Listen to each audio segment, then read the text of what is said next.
Do you take Issei Hyoto as your lawful husband to have and to hold, from this day forward, for better, for worse, for richer, for poorer, in sickness and in health, until death come? What is your answer, Rias Gremory? Rias smiled with happiness and said, Yes, I do. Michael. And Issei, do you take Rias Gremory as your lawful wife to have and to hold, from this day forward, for better, for worse, for richer, for poorer, in sickness and in health, until death come? Issei. Yes, I do. Michael smiled. Now the couple may kiss. However, before each their mouth touched the wedding song, the sky is turning into black. The rose that falling like the snow turn into pieces of photo. Rias's father picked up the photo and his hand is shaking, and so her mother. Rias, not sure what happened, then asked, Rias. Father, mother, what is happening? Her brother then throw the photo at Rias. The photo fall on the floor and she can finally see it. Rias fall down to her knee. Rias. No, this isn't what. Surzek shoot his power at Rias and purposefully aimed to miss her. But it was enough to shock Rias to her core. Her brother, the one who care about her the most, shoot her. Surzek. Enough, Rias. I teach you better than this. But you do this to the man who will even went to the death itself to save you. From now on you're not my sister anymore. Surzek turned his back on Rias and walk away from the wedding with angry faces. Rias turned to her parents. But each of them give her the look of disappointment. Rias's father. I never raised nor teach you to this. Why? Why did you do this? Her mother just crying, and everyone who is at the wedding are giving the look of disgust, even her own peerage. Rias have no one to turn on, so her only hope is Issei to forgive her and understand her like he would always do. Rias beg Issei for forgiveness.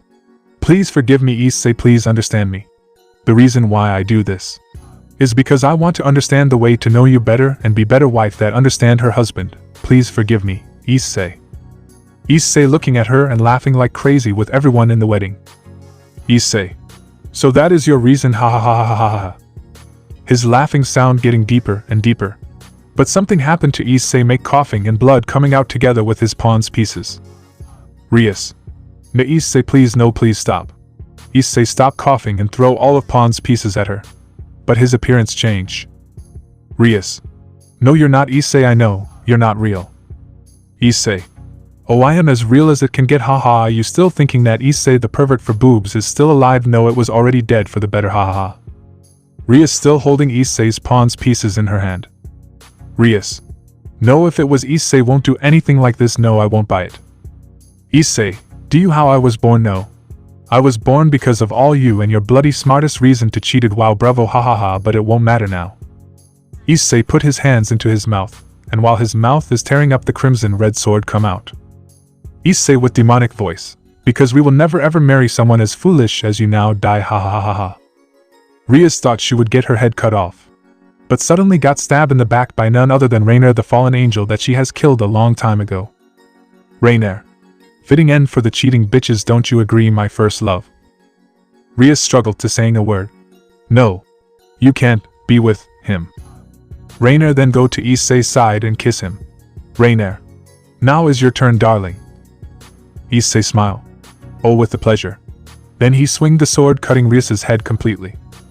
This isn't just a normal nightmare, there will be scar on her when she wake up by the mark of the abyss. Rias and Akeno screaming for their life while in the middle of the night.